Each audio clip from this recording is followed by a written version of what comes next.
Hi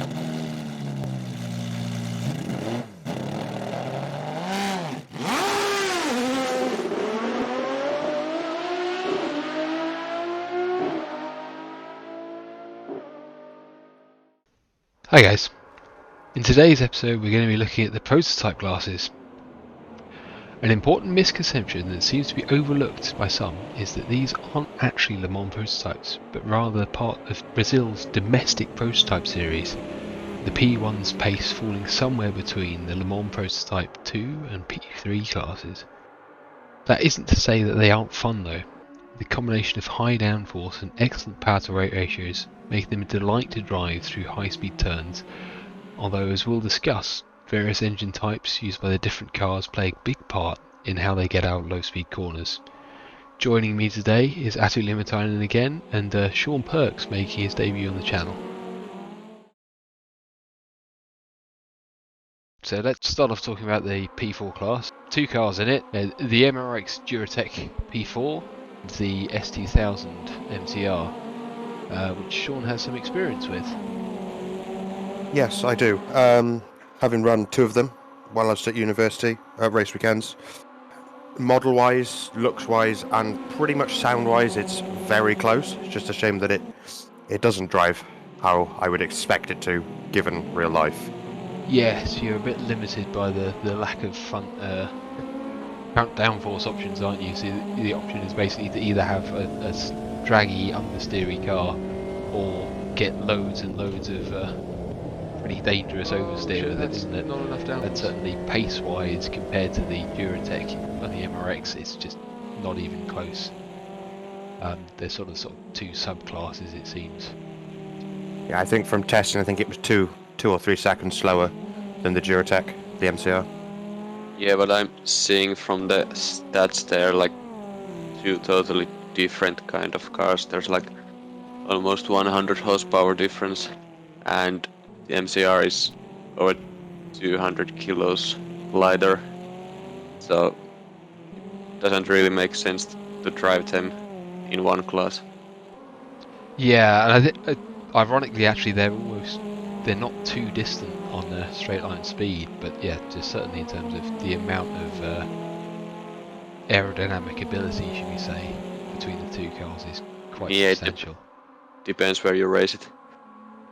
But the good news is that the MRX is a car that's going to appear in many of the classes, and actually, as far as the baseline setup goes, it's pretty solid, isn't it?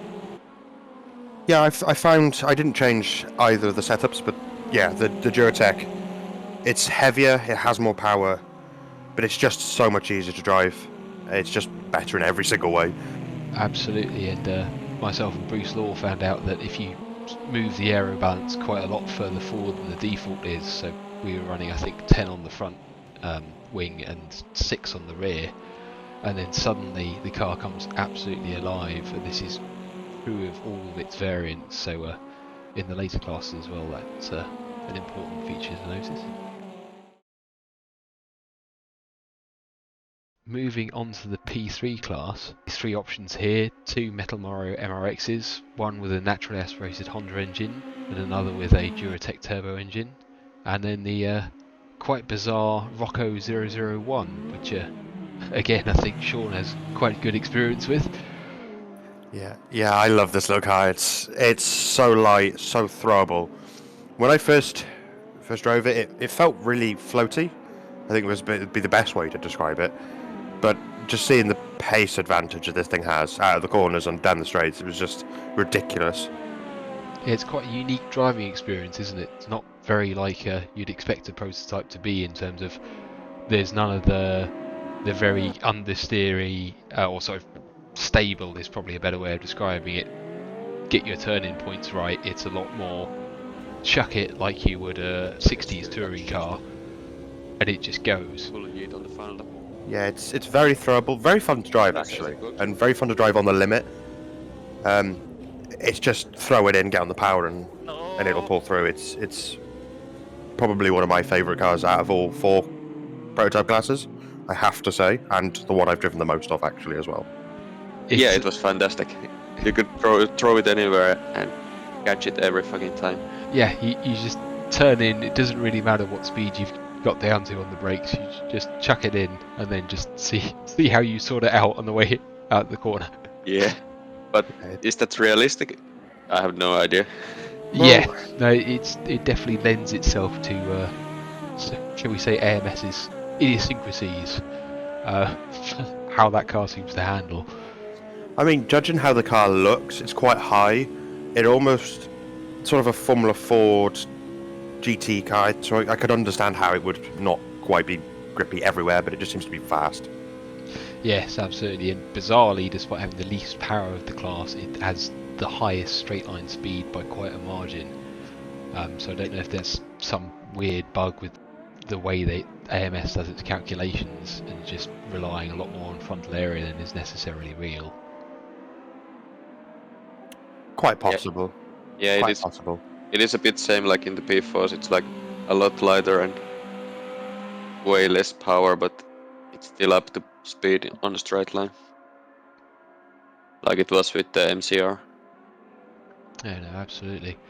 And so then moving on to the two MRX cars in this class, they're actually quite similar in terms of power and weight, with the Honda obviously having the benefit of natural aspiration makes it a lot easier to get out of the corners and a lot more drivable on the throttle, whereas the Duratec does seem to have a bit of a power edge.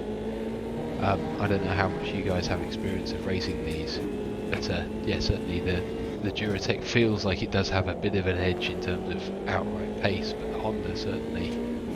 We did a race round the ported version of Suzuka in this game, and getting off the hairpin I was losing a good half a second to the Hondas, which I then need to catch back up over the course of the rest of the lap.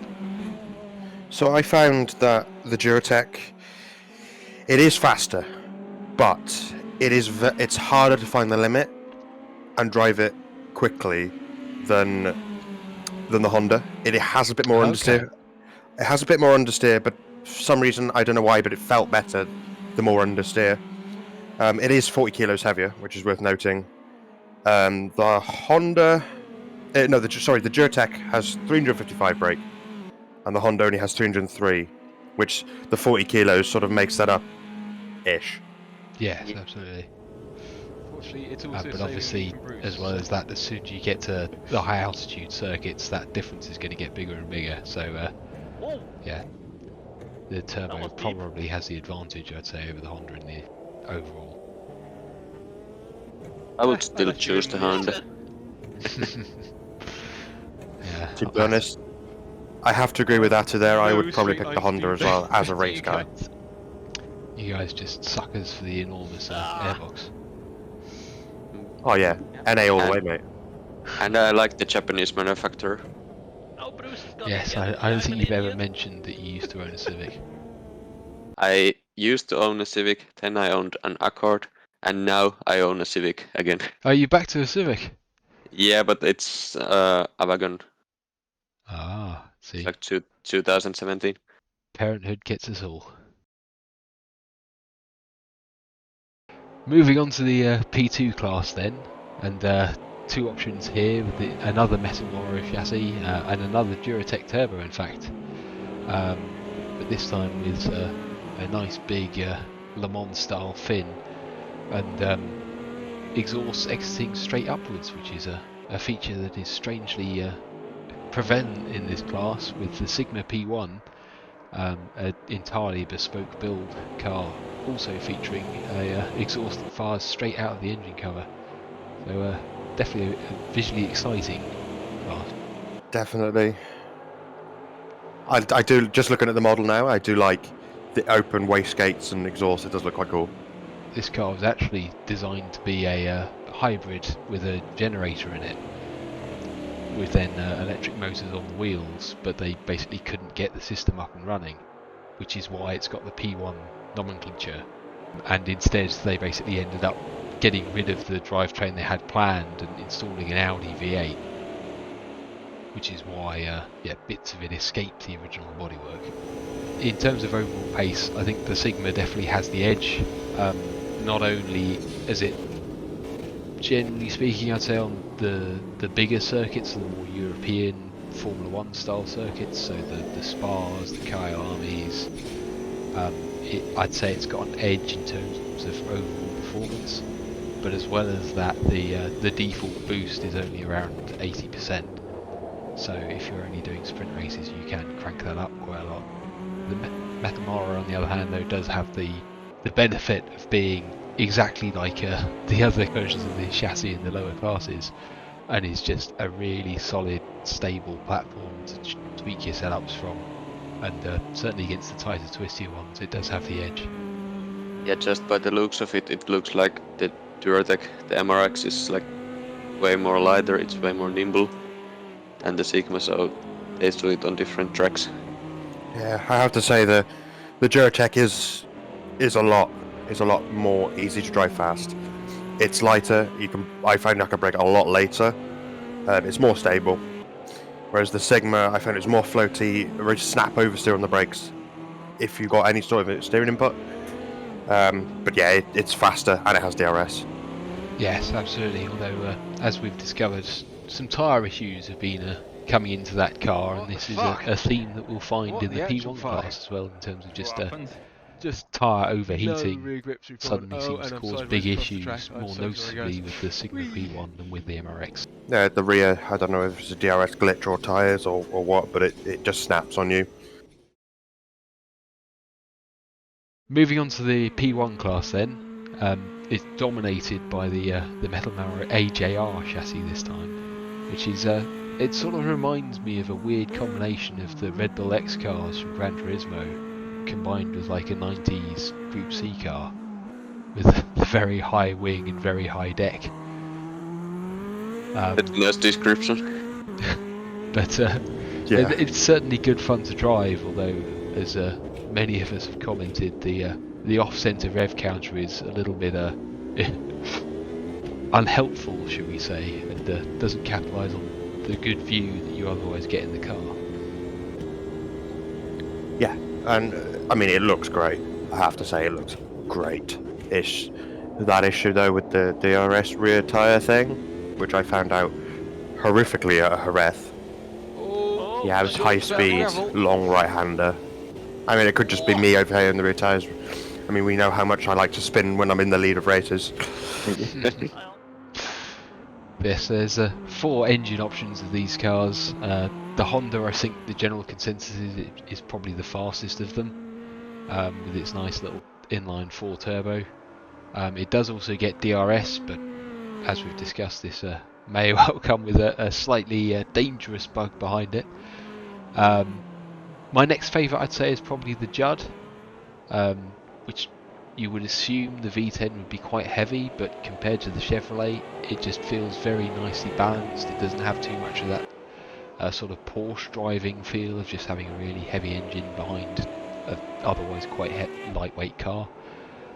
And then I'd say probably the Chevrolet next for me, just because it's got a really nice torquey engine. And then the V6 Turbo is a bit confusing for me. It's got the most power out of all of them, but it actually feels the hardest to drive, and certainly compared to the Honda, which is 2 cylinders less, it's a lot less drivable on the throttle, I've noticed.